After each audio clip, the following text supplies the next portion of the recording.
Floricanto presenta.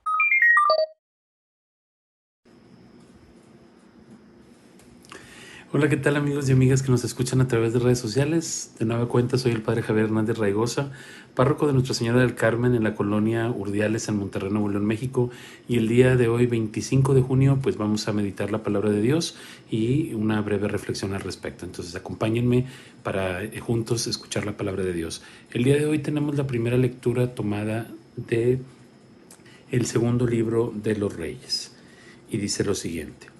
Joaquín tenía 18 años cuando subió al trono y reinó 3 meses en Jerusalén. Su madre se llamaba Nejustá, hija de Elnatán de Jerusalén.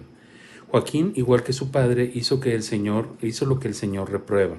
En aquel tiempo subió contra Jerusalén el ejército de Nabucodonosor, rey de Babilonia, y sitió la ciudad. Nabucodonosor llegó a la ciudad mientras sus hombres la sitiaban. Entonces Joaquín, rey de Judá, junto con su madre, sus servidores, sus jefes y sus funcionarios, se rindieron al rey de Babilonia y éste los hizo prisioneros. Era el 8º año del reinado de Nabucodonosor. Nabucodonosor se llevó de Jerusalén todos los tesoros del templo del Señor y los del palacio real.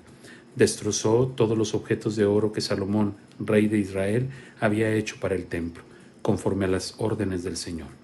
Nabucodonosor se llevó al cautiverio a toda Jerusalén y todos los jefes y hombres de importancia, con todos los carpinteros y herreros, en número de 10,000, y solo dejó a la gente pobre de la región. También llevó cautivos a Babilonia al rey Joaquín, con su madre, sus mujeres, los funcionarios de palacio y toda la gente valiosa, todos los soldados, en número de 7,000, los carpinteros y herreros, en número de 1,000, y todos los hombres aptos para la guerra fueron deportados a Babilonia. En lugar de Joaquín, Nabucodonosor nombró rey a un tío de Joaquín, Matanías, a quien le puso el nombre de Sedecías. Palabra de Dios. Te alabamos, Señor. Del Salmo 78 respondemos: Socórrenos, Dios, Salvador nuestro. Dios mío, los paganos han invadido tu propiedad, han profanado tu santo templo y han convertido a Jerusalén en ruinas. Socórrenos, Señor, Salvador nuestro. Han echado los cadáveres de tus siervos a las aves de rapiña y la carne de sus fieles a los animales feroces. Socórrenos, Dios, Salvador nuestro. Hemos sido el escarnio de nuestros vecinos, la irrisión y la burla de los que nos rodean. ¿Hasta cuándo, Señor, vas a estar enojado y va a arder como fuego tu ira? Socórrenos, Dios, Salvador nuestro. No recuerdes, Señor, contra nosotros las culpas de nuestros padres, que tu amor venga pronto a socorrernos. Socórrenos, Dios, Salvador nuestro. Y del texto del Evangelio, escuchamos el Evangelio según San Mateo, y dice lo siguiente. En aquel tiempo Jesús dijo a sus discípulos: No todo el que me diga Señor, Señor, entrará en el reino de los cielos, sino el que cumpla la voluntad de mi Padre que está en los cielos. Aquel día muchos me dirán: Señor, Señor, ¿no hemos hablado y arrojado demonios en tu nombre, y no hemos hecho en tu nombre muchos milagros? Entonces yo les diré en su cara: Nunca los he conocido. Aléjense de mí, ustedes los que han hecho el mal. El que escucha estas palabras mías y las pone en práctica se parece a un hombre prudente que edificó su casa sobre roca. Vino la lluvia, bajaron las crecientes, se desataron los vientos y dieron contra aquella casa, pero no se cayó, porque estaba construida sobre roca. El que escucha estas palabras mías y no las pone en práctica se parece a un hombre imprudente que edificó su casa sobre arena. Vino la lluvia, bajaron las crecientes, se desataron los vientos, dieron contra aquella casa y los arrasaron completamente. Cuando Jesús terminó de hablar, la gente quedó asombrada de su doctrina, porque les enseñaba como quien tiene autoridad y no como los escribas. Palabra del Señor. Gloria a ti, Señor Jesús. Y bien, pues bueno, hemos escuchado estas dos lecturas muy interesantes, la verdad. Sobre todo la primera lectura nos deja claro una cosa. Miren, en la historia del pueblo de Israel, como ya lo sabemos, pues era un pueblo difícil, ¿verdad? Un pueblo que constantemente Dios hacía alianzas con ellos y ellos se alejaban constantemente de Dios. Iban en pos de otros dioses, de otras culturas que no eran la suya, y de alguna manera pues dejaban al Dios de Israel por abrazar estas otras religiones o culturas que estaban alrededor de ellos, estos cultos que había.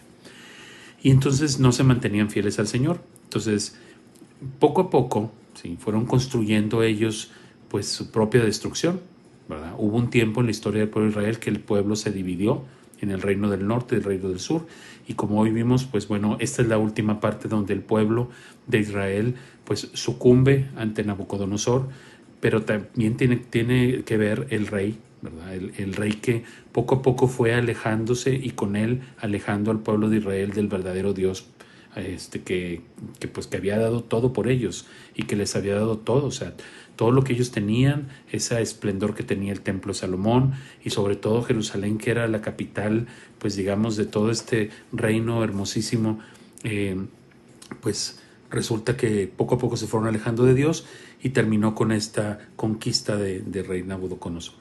Y entonces vemos pues toda esta idea, cómo se va desconstruyendo el pueblo de Israel, y al final pues quedan separados, divididos y como esclavos, expulsados de la tierra que habían recibido de parte de Dios, y sin embargo pues ellos se van alejando de Dios y al final entregan todo.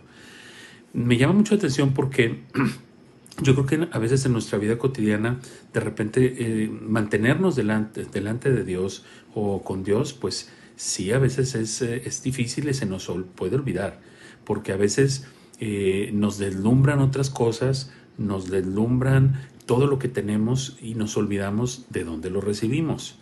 A veces también nosotros de repente vamos en pos de otros dioses, como puede ser el dinero, el placer, el poder, tantas cosas que luego de repente pareciera como que eso nos da la felicidad y que nos sentimos muy contentos, y en la verdad vamos poco a poco alejándonos de Dios, de tal manera que cuando menos nos demos cuenta vamos a estar entregándole todo a esos dioses y alejándonos completamente de Él, y nos vamos a convertir en esclavos de esos dioses. Entonces tenemos que tener mucho cuidado de no olvidar. El tener memoria es una cosa muy importante en la historia de nuestra salvación. El saber de dónde venimos, de quién hemos recibido todo y hacia dónde vamos. Y bueno, yo creo que se complementa muchísimo la lectura del Evangelio también con esta idea, porque si nosotros permanecemos fieles, si nosotros permanecemos agarrados de la mano del Señor y lo ponemos a Él como el centro de nuestra vida, vamos a ser como este hombre prudente que edificó su casa sobre la roca, y aunque vinieron todos los problemas, aunque vinieron todas las tormentas, pues Él se mantuvo firme en esa roca, que para nosotros, interpretado en el tiempo moderno, pues es precisamente esa roca, es Cristo. Si nosotros realmente dejamos que Cristo sea nuestra roca de salvación y le entregamos toda nuestra vida, pues definitivamente va a ser muy difícil que nosotros caigamos en los engaños que nos da a veces pues la sociedad en que vivimos, la estructura en la que estamos ahora viviendo, que va siendo más complicado a veces ser cristiano. ¿Por qué?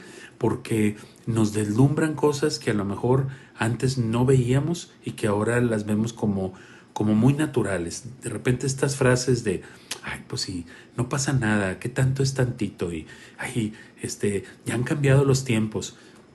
Hay muchas cosas que nosotros vamos alejándonos de Dios, y no es que cambien los tiempos, hemos cambiado nosotros, y no debería de cambiar nuestro amor a Dios. Nuestro amor a Dios debería de ser siempre el mismo, de tal manera que pudiéramos con ese amor y con esa fortaleza emprender toda esta lucha que hoy tenemos que vivir los cristianos en un mundo en el cual pues se promueve el odio, la desunión, la falta de comunicación, muchísimas cosas que realmente no nos conducen a nada.